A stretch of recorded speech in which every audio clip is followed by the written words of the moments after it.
Hello all, I am राज देशमुख। मैं एक financial analyst हूँ, लेकिन एक हम अच्छाई का अभियान चलाते हैं। तो क्या है अच्छाई का अभियान?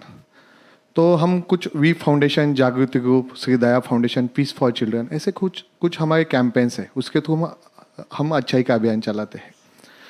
अच्छाई का अभियान, अच्छे लोगों ने अच्छी सोच के साथ साथ मिलकर कुछ अच्छा करने की जो ठान ली है, उसे हम अच्छाई का अभियान कहते हैं। हम कहते हैं एक चिंगारी से आग जल गई, अंधेरे में भी राह दिख गई। हम चले थे अच्छाई के विरोधन के साथ, लोग जुड़ते गए और कारवां बढ़ता गया। मैं अच्छाई का अभियान का जर्नी आपको कुछ पड़ाव में बताना चाहूँगा। मैं एक अहमदनगर जिला, जिसे अब अहिला नगर कहा जाता है, उसके एक छोटे से गांव से मैंने प्राथमिक स्कूल की पढ़ाई पूरी की। उसके बाद मैं पूना आया, पूना में कॉलेज में एडमिशन लिया और पूना में मेरी पढ़ाई शुरू हो गई। तो मुझे आज आपको ये बताना है कि सोशल लाइफ और पर्सनल लाइफ और प्रोफेशनल लाइफ, इसको हम कैसे बैलेंस कर पाएंगे। क्योंकि बहुत सारे लोग सोचते हैं हमें सोशल एक्टिविटी करनी है, लेकिन हमारा करियर चालू है, हम कहाँ पे जॉब करते हैं या हम पढ़ाई कर रहे हैं, लेकिन हम उसको कैसे बैलेंस कर पाए। तो मैंने ये कहाँ से सीखा नहीं, मेरे एक्सपीरियंस थ्रू मैं आगे बढ़ता चला गया। मैं पूना में कॉलेज को पढ़ाई के लिए आया। वहाँ पे मैंने एडमिशन ली। 6-8 महीने सबको समझने में चले गए, क्योंकि गाँव का वातावरण और शहर का वातावरण थोड़ा सा अलग रहता है। तो वहाँ पे कुछ अच्छे दोस्त मिले मुझे। फ्रेंडशिप बढ़ते बढ़ते फरवरी महीना आ गया, तो कॉलेज में डे सेलिब्रेशन चालू था। मुझे समझ नहीं आया, हमने कभी मनाया नहीं था वैलेंटाइन वीक, फ्रेंडशिप वीक, ऐसा कुछ कभी हमने देखा नहीं था। तो वैलेंटाइन डे सेलिब्रेशन का काम चालू था। तो मैंने पूछा है क्या है एग्जैक्टली, क्या चलता है वैलेंटाइन। तो बोले हम रोज़ देते हैं, वैलेंटाइन वगैरह होता है। तो मैंने मेरे कुछ दोस्तों के साथ हम कुछ अलग कहते हैं इस टाइम। तो हमने माई ट्री माई वैलेंटाइन ये कंसेप्ट वहाँ पे सबको बताई। हमने बोला कि हमारा एक ट्रैकिंग ग्रुप अच्छा बन गया था। पूना के आजू बाजू छत्रपति शिवाजी महाराज के बहुत फोर्ट्स है, तो हम वहाँ ट्रैकिंग के लिए जाते थे। तो हमने वो जो वीक था वैलेंटाइन वीक, तो हमने माई ट्री माई वैलेंटाइन ऐसे कंसेप्ट लेके हमने शुरू किया।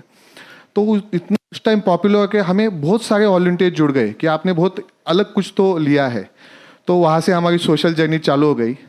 तो आगे चलते चलते स्टूडेंट लाइफ जैसे होता है कि चढ़ उतार, पढ़ाई, एग्ज़ाम्स हो गया, सी की पढ़ाई ख़त्म होने आई।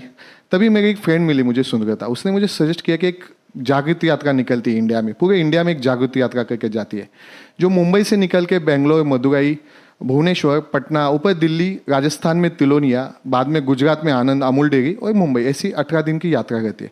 मैंने उससे पूछा क्या होता है उसमें। वो बोले 200 लड़के, 200 लड़कियाँ और 50 वॉलंटियर्स अलग अलग कंट्रीज़ के वहाँ उसमें पार्टिसिपेट करते और सोशल और बिजनेस एंटरप्रेन्योरशिप उनको दिखाते हैं। उनको उसमें मोटिवेशन मिलता है, तो आगे जाके कोई सोशली एंटरप्रेन्योर बनता है, कोई बिजनेस एंटरप्रेन्योर बनता है। तो मैंने जर्नी अटेंड करने के बाद हर किसी वॉलंटियर्स ने उसमें से कुछ लिया, कंसेप्ट लिया। तो मुझे दिल्ली की बेस एक गूंज एनजीओ थी, उनका कंसेप्ट बहुत पसंद आया। वो एनजीओ क्या कहती है, लोगों के जो पुराने कपड़े होते हैं वो कलेक्ट करती है और वो गरीबों में बांटती है। तो मुझे वो बहुत पसंद आया, क्योंकि 4-5 महीने बाद हमें एक कपड़ा अच्छा भी रहेगा, लेकिन बाजू में रख देते हैं, उसका कुछ यूज़ नहीं होता। हमारी माँ उसको पोंछने के लिए बाद में यूज़ करती है, लेकिन वो कपड़ा किसी के लिए अच्छा नया कपड़ा लग सकता है। तो लोगों को पुराने कपड़े कलेक्ट करके गरीबों में बांटना। तो हमने वो पूना में कंसेप्ट चालू किया। मेरा जागृति ग्रुप है, मेरे 100-150 वॉलंटियर्स ने हमने चालू किया। शुरुआत में हमने कपड़े कलेक्ट करना शुरू किया। 4-5 टेम्पो कपड़े आते थे हमारे पास, हम वो कलेक्ट करते थे, गरीबों को बांटते थे, झोपड़पट्टियों में बांटते थे, ज़रूरतमंदों को बांटते थे। बाद में हमने टॉयज़ कलेक्ट करना शुरू कर दिया, तो टॉयज़ हम बच्चों को बांटते थे, ऑर्फनेज बच्चों को वगैरह। बाद में हमने ऐसे कलेक्शन का भी बहुत लेने चालू कर दिए। तो वहाँ से एक पहला पड़ाव था सोशल एक्टिविटी, वो शुरू हो चुका था। उसी टाइम हमारे एक्टिविटी के बीच में मुझे एक सोशल गैदरिंग में कुछ एक्स आर्मी ऑफिसर्स मिले। मुझे उनका विजन बहुत पसंद आया। वो सब साथ मिलके पूना के आसपास एक डैम से, जो खड़कवासला डैम, टेमगर डैम, उसमें से सिल्ट निकालते थे, क्योंकि डैम की कैपेसिटी कम हो जाती है वाटर स्टोरेज की उसमें सिल्ट होने के बाद। तो वो सिल्ट निकाल के वो सिल्ट बाहर दे के वहाँ पे पेड़ पौधे लगाते थे। वो silt is like black gold. वो जो डैम से निकाली हुई सिल्ट होती है वो बहुत पोषक होती है पेड़ों के लिए। तो बाहर बांटते थे, तो उससे ट्री प्लांटेशन चलता था। तो मैं उन आर्मी ऑफिसर के साथ जुड़ गया। तो उन आर्मी ऑफिसर के साथ जुड़ने के बाद मुझे एक समझ आया कि उनके सोशल एक्टिविटी में एक डिसिप्लिन है, एक डायरेक्शन है, एक डेडिकेशन है, जो हम में कमी है। तो हमने पूरे वॉलंटियर्स की उनके साथ एक मीटिंग बुलाई। उन्होंने हमें बहुत अच्छा गाइड किया कि सोशल एक्टिविटी CSR कैसे इकट्ठा करते हैं, बाकी चीज़ें कैसे हम ले सकते हो, सोशल एक्टिविटी एक ट्रैक पे कैसे ला सकते हैं। तो एक सोशल एक्टिविटी करते समय एक डायरेक्शन की जरूरत थी, वो हमें वहाँ पे मिली। बाद में तीसरा पड़ाव चालू हो गया लाइफ का, जो घर वाले ने सोचा अभी सीए की पढ़ाई पूरी हो गई वगैरह, तो मेरी शादी हो गई। तो शादी होने के बाद मेरी वाइफ भी चार्टर्ड अकाउंटेंट है, तो मैंने सोचा अभी सोशल एक्टिविटी को कम टाइम दे पाऊंगा, लेकिन उसने मुझे बताया कि आप बहुत अच्छा सोशल काम करते हो, तो क्यों ना हम यहाँ दोनों ही है तो कुछ बच्चों को अडॉप्ट कर ले। तो हमने 13 लड़की या अडॉप्ट की अप टू 10th एजुकेशन के लिए। तो मेरी वाइफ भी मेरे सोशल एक्टिविटी में मेरे साथ जुड़ गई।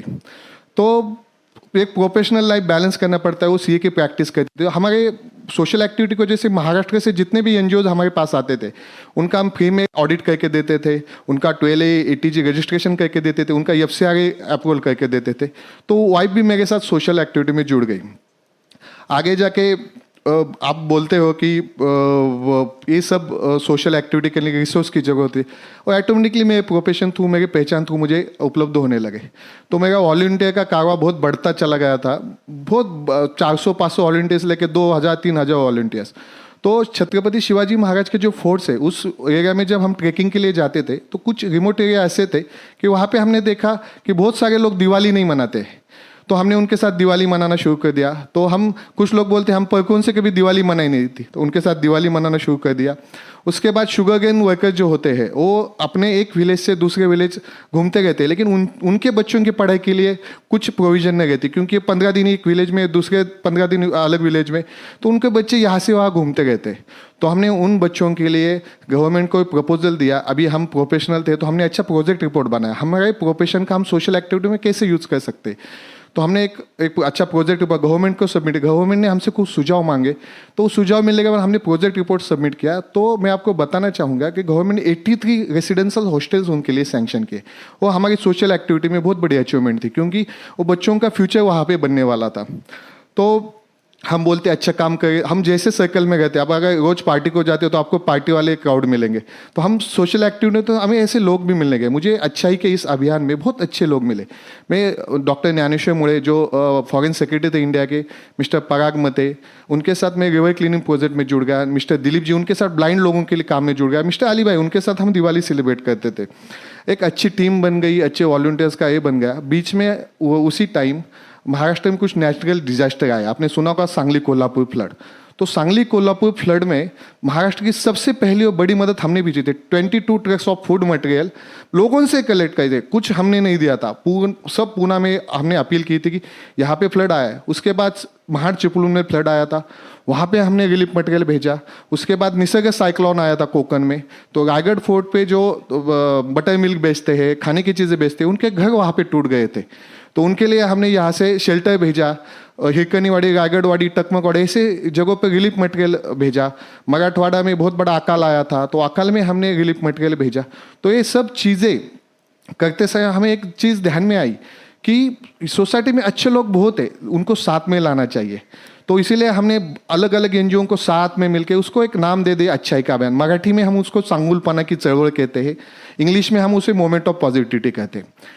इस काम की वजह से मैं दिल्ली में हम मोमेंट ऑफ पॉजिटिविटी चलाते, महाराष्ट्र में चांगुलपनाची चळवळ चलाते, और साउथ में आप सबको तो मालूम होगा सुपरस्टार रजनीकांत, तो उनकी एक बहुत, वो सोशल एक्टिविटी में बहुत एक्टिव है। उनके ट्रस्ट है श्री दया फाउंडेशन, उन्होंने मेरा काम देख के, हमारा काम देख के मुझे वहाँ पे इनवाइट किया।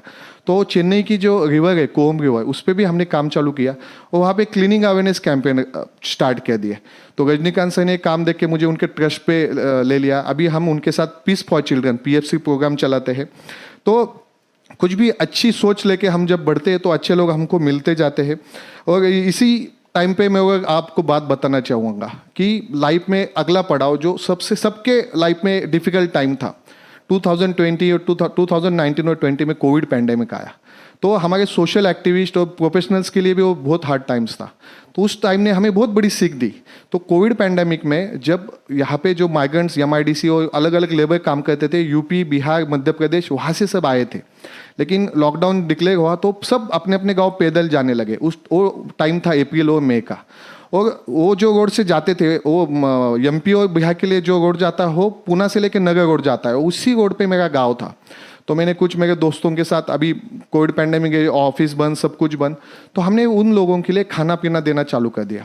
लेकिन हमें बाद में पता चला, मैंने एक बूढ़ी अज्जी को देखी, अज्जी बोले तो एक ओल्ड लेडी होती है, उनको हम मराठी में अज्जी बोलते हैं। तो पैदल जा गई थी, बड़ी धूप में जा गई थी, उन्होंने पैदल उनके पैरों को प्लास्टिक बांधा था। तो मैंने वो देखा, मैंने सोचा ये प्लास्टिक क्यों बांधा है माँ जी आपने? तो बोली मेरी चप्पल थोड़ी देर चलने के बाद टूट गई, उसके बाद मेरे को रिपेयर करने के लिए दुकान खोला नहीं है, नई चप्पल लेने के लिए दुकान नहीं है और पैसे भी नहीं है। तो मुझे वो थोड़ा टच लगा। तो मैंने बाकी लोगों को ऑब्जर्व किया, छोटे छोटे बच्चे थे, उनको चप्पल नहीं थी, भरी धूप में वो पैदल जा रहे थे। तो मैंने मेरे टीम के साथ डिस्कस किया, फिर हमने उनके लिए 10,000 चप्पल्स वहाँ पे फुटवेयर बांटे थे। तो इतना वो सेंसिटिव हमारे लिए वो बहुत इमोशनल मोमेंट था, क्योंकि लोग विदाउट चप्पल जा रहे थे भरी धूप में, उनको चप्पल बांटी, उन्होंने जो ब्लेसिंग दी, बोलते हैं ना हम जब कोई अच्छाई करते हैं तो उसमें ब्लेसिंग बहुत जरूरत है, तो वो ब्लेसिंग हमारे साथ है। वैसे ही Sangli Kolhapur flood, Mahad Chiplun flood, Nisarga cyclone में हमने लोगों को जो हेल्प की थी, तो हमारे पास एसेट क्या है, उस हेल्प के बदले हमें क्या मिला? तो उनके जो थैंक्स गिविंग लेटर है, अगर शायद आपने इसमें देखा होगा, मेरे पास 100-200 थैंक्स गिविंग लेटर है अलग अलग गाँवों के, जिन्होंने मुझे आपके रिलीफ मटेरियल भी मिला, आपके वॉलंटियर्स आए, हमें हेल्प की, तो हमें थैंक्स गिविंग लेटर, वो हमारे लिए एसेट है। हम बोलते हैं अच्छाई के अभियान में क्या है, तो ये हमें जो अप्रिसिएशन मिलता है उससे हमें ये चीज़ें करने की प्रेरणा मिलती है। बाद में कोविड टाइम पे ही सरकारी अस्पताल में ब्लड शॉर्टेज हो गया था, आपको सबको मालूम है, क्योंकि कोविड में कोई बाहर ही नहीं निकलता था, तो ब्लड देने जाएगा कौन? तो गवर्नमेंट हॉस्पिटल ने बोला था कि महाराष्ट्र में बहुत बड़ा ब्लड शॉर्टेज है। तो हमने सब वॉलंटियर्स को अपील किया, हम तो पूरे सोशल फ्लड में भी जाते हैं, तो हमें सब अपील करने के बाद बहुत सारे वॉलंटियर्स आगे आए। तो सिंगल डे हमने कोविड लॉकडाउन में सिंगल डे 3695 ब्लड बोटल्स हमने कलेक्ट की, और गवर्नमेंट को उसका इतना अच्छा लगा कि गवर्नमेंट ने हमें बुला के लिया, ये आपने कैसे किया हमें भी बताइए। उन्होंने गवर्नमेंट ने हमें हमारे बहुत मतलब उस टाइम हमें कॉन्ग्रेचुलेट किया और बोला कि आपने बहुत अच्छा काम किया है। तो कोविड टाइम्स में जो हार्ड टाइम्स में हमारे वॉलंटियर्स ने जो काम किया था, तो अच्छाई के अभियान के लिए एक बहुत बड़ा माइलस्टोन था। आगे हम बोलते प्रोफेशन को ये बैलेंस करते, तो आप कुछ भी काम करते हो, आप डॉक्टर हो, इंजीनियर हो, अपने अपने एरिया में आप कुछ भी करना चाहोगे तो आप किसी को हर टाइप से मदद कर। डॉक्टर प्रोफेशन होगा, आप अच्छा डॉक्टर प्रोफेशन संभाल सकते हो। मेरा फाइनेंशियल एनालिस्ट प्रोफेशन था, मेरी वाइफ चार्टर्ड अकाउंटेंट थी। हमने उस प्रोफेशन का यूज सोशल वर्क में कैसे करे, तो हमने अलग अलग संस्थाओं को प्रोजेक्ट रिपोर्ट बना के दिए, उनको CSR के लिए हेल्प किया, अलग अलग फंड रेजिंग किए। अभी आपको हाल ही का एक एग्जाम्पल बोलता हूँ, एक छोटी सी चीज़ बोलता हूँ। आप मुंबई में बहुत बड़ा प्रोटेस्ट का स्ट्राइक चालू था, आपको मालूम हो गया, CST के उधर बहुत सारे फार्मर्स, ज़्यादातर उनमें से फार्मर्स थे, फार्मर्स के बच्चे लोग मुंबई में आए थे अलग अलग महाराष्ट्र के रीजन से। वो इधर उधर घूम रहे थे, इधर उधर CST पे देखा आपने, इधर देखा होगा। तो मैंने उनसे पूछा एक क्या चल रहा है, तो कोई तो अनशन पे बैठा है, उनके डिमांड्स के लिए फार्मर्स के बच्चे वगैरह सब बैठे हैं आज़ाद मैदान में। मेरे को किसी ने बोला, तो मैं मेरे दोस्त के साथ आज़ाद मैदान में जब गया, वहाँ पे देखा वहाँ पे अनशन चल रहा है और सामने कोई नहीं है, सब लोग बाहर घूम गए। तो मैंने देखा क्यों नहीं है, तो उस टाइम बहुत बारिश चल गई थी, वो आज़ाद मैदान में पूरा कीचड़ हो गया था, ऊपर से बारिश नीचे कीचड़, वहाँ पे बैठने की कोई इंतजाम नहीं था। तो मैंने कुछ प्रोटेस्टर से बात की, वो बोले सर हमें बैठने के लिए जगह नहीं, तो हम इधर उधर फिर मुंबई घूम गए। तो मैंने कुछ पुलिस ऑफिसर से बात किया, तो बाद में मुझे पता चला कि हम यहाँ पे क्या कर सकते हैं। तो मैंने मेरे एक बहुत बड़ा बिजनेसमैन फ्रेंड, उसको फ़ोन किया कि बॉस हम इनके लिए क्या सकते। तो हमने 2 घंटे के अंदर डिसीजन लिया, एक दिन में उनको एक बड़ा सा पेंडोल वहाँ पे आज़ाद मैदान में लगा के दे दिया। और पेंडोल लगाने के बाद क्या हुआ, 5000 प्रोटेस्टर जो बाहर इधर उधर घूम गए थे, उधर आके पेंडोल में बैठ गए। तो विदिन 2 आवर्स उसका इम्पैक्ट हुआ, बाहर का ट्रैफिक ऑटोमेटिकली कम हो गया। CST में जो लोग सोए थे वो आके पेंडोल में बैठ गए, इधर उधर नरीमन पॉइंट वगैरह लोग चर्चगेट पे घूम गए तो पेंडोल में आके बैठ गए। तो पुलिस प्रशासन ने हमने बोला कि अरे आपने बहुत अच्छा काम किया, लेकिन एक छोटी सी जब हम चीज़ कुछ करने की चाहत रखते हैं, उसका इम्पैक्ट कितना बड़ा आ सकता है। मतलब पेंडोल लगने के बाद विदिन 2 आवर्स आपके जो रास्ते हैं CST का वो पूरे खाली हो चुके थे। तो अच्छाई का अभियान में यही, हमें जो क्लिक होता है, हमें जो काम करना है, वो काम हम करने के लिए एक अच्छी सोच रखी तो ऑटोमेटिकली कोई ताकत आ जाती, कोई शक्ति आ जाती है, हमें आगे खींच लेती है। हमारे मराठी में एक बहुत बड़े संत होके गए, संत तुकाराम महाराज, उनका एक अभंग है छोटा सा, तुका म्हणे धावा जिव्हाळ्याने सर्व जनासी प्रेम करावे। मतलब तुकाराम महाराज ने 16वीं सदी में बोल के रखा है कि हमें पशु पक्षी, हम जिस तरीके से हो सबको हम प्यार बांट सकते हैं, वही हमारे अच्छाई का अभियान का मोटिव है। जाते जाते दोस्तों मैं आपको इतना ही कहना चाहूँगा कि अपना पर्सनल लाइफ, प्रोफेशनल लाइफ और सोशल लाइफ हम अगर इसका बैलेंस कर सकते। दोस्तों, जिंदगी में संतुलन बहुत ही जरूरी है। करियर बनाना और प्रोफेशनल लाइफ में आगे बढ़ना जितना अहम है, उतना ही अहम है अपने परिवार और दोस्तों के साथ टाइम बिताना। जब आप समाज के लिए थोड़ा समय निकालते हैं, किसी की मदद करते हैं, किसी की मुस्कान का कारण बनते हैं, तो आपकी ज़िंदगी भी अर्थपूर्ण हो जाती है। जाते जाते दोस्तों, मैं आपको एक ही सुझाव देना चाहूँगा लास्ट में। काम, परिवार और समाज तीनों पहिए अगर बराबर चले तो आपकी गाड़ी कभी लाइफ में डगमगाएगी नहीं। सफल वही है दोस्तों जो खुद खुश रहे और दूसरे की खुशी का कारण बन सके।